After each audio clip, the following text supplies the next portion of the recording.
Hey guys, I received an email the other day and basically asking me, am I like a Zen master on this? How did I get over the frustration, or how didn't I have to deal with the anger and the bitterness and everything? And it's a really great question because I know where I'm at today seems like 1,000 miles away from where I was in the past. But the key reality, or the key truth about this, is I absolutely was in that stage.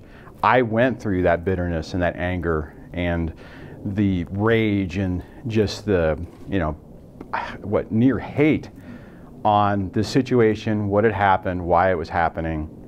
And, I was there. I mean, I went through that. So, I remember how that was. I remember how devastating those feelings were and how it really felt like I was never going to be able to get past that. I really felt like it was going to corrupt the rest of my life and that I would never break free from it. I mentioned in previous videos where going into this, looking at my relationship, not my relationship, but looking at like my father and how frustrated he was through all this, and then other people I've known, I knew that I didn't want to be trapped in that mode. I knew that I did not want to be bitter and angry forever. Now, the weird part about that is, since I knew I didn't want to be that person, even from the beginning, but it still was so overpowering. It was still so devastating that I couldn't stop myself. And the first couple of years of this was exactly that. I was very angry, very bitter. It was really hard to do anything other than respond and react emotionally. When I talk about now, don't respond emotionally, respond rationally, try to take a larger picture view, that was nearly impossible when I was going through that at the beginning stage of this.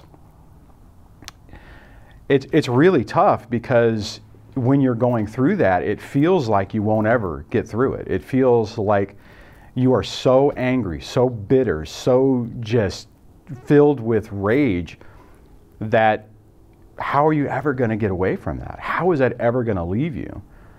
Now, the big shift for me, there's two parts of that. One is, like I was saying in the beginning, is I knew I didn't want to get trapped in that. I knew from the very beginning that's not who I wanted to be, and I did not want that to be my life for the next decade or 2 decades. I didn't want to be rolling into my 60s or 70s, still having that just visceral hate and discontent for the ex and the situation.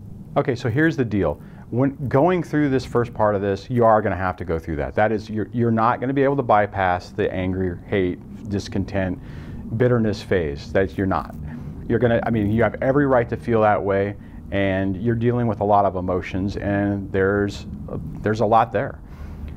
The reality is, though, is that after time, you're going to decide that it's not worth it anymore. And that's really was the big catalyst for me. Is I got to the point where I woke up one day and I'm like, I'm done. I'm done thinking about the ex. I'm done having this just gut-wrenching experience that I can't seem to get away from. And I don't know when you're going to hit that point. Hopefully it's sooner than later, but it's going to happen. You will at some point wake up and decide, okay, me being angry and bitter, it doesn't change anything. You're not going to be able to, by sheer will, hold the other person accountable, have the system change for it to be fair, have things change, have the other person realize that they're basically a piece of crap and apologize to you. None of that's going to happen. So it brings it back to you to make the decision to take control of your life again, to take control of your reality and make peace with whatever has happened and pick up the pieces and move on. Because if you don't, all you're going to do is you're going to be stuck in that mode, and it doesn't hurt the other person. The only person it hurts is you, and it hurts basically your kids and your relationship with your kids. Now, I'm not trying to tell you that that you need to listen to what I just said on that point and say, that I'm shaming you in the way you're feeling. Absolutely not. You are going to have to go through your process, go through your pain, your frustration, all that stuff that we just talked about. And all I'm trying to say is keep that hope that one day, hopefully soon, you're going to wake up and you're going to say, you know what? I'm done. I'm done living my life for the ex. I'm going to start living it for me. There's nothing I can change about what's happened. There's nothing I can change about the process, the system, the family court, the judgments and stuff, unless you really want to fight it. And there's more than likely a lot of you will fight for a while until you realize that it's just not worth it, that the cost emotionally and financially just isn't worth it for you anymore.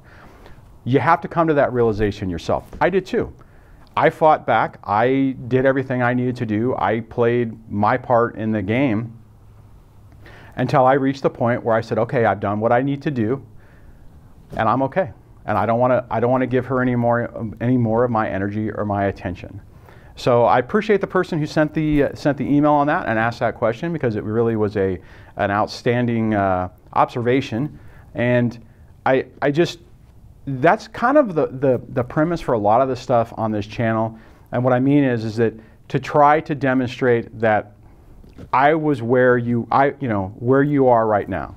If you're in one of those stages where you're angry or bitter or sad or whatever it is, I went through it. I didn't bypass it. It wasn't one of those things where, I skipped through this and it's like, oh wow, that wasn't so bad. Let me make a YouTube channel to talk about it. No, it was knockdown, drag out, painful, scary, dark times, a lot of bad emotions, a lot of not so great experiences to get me to this point.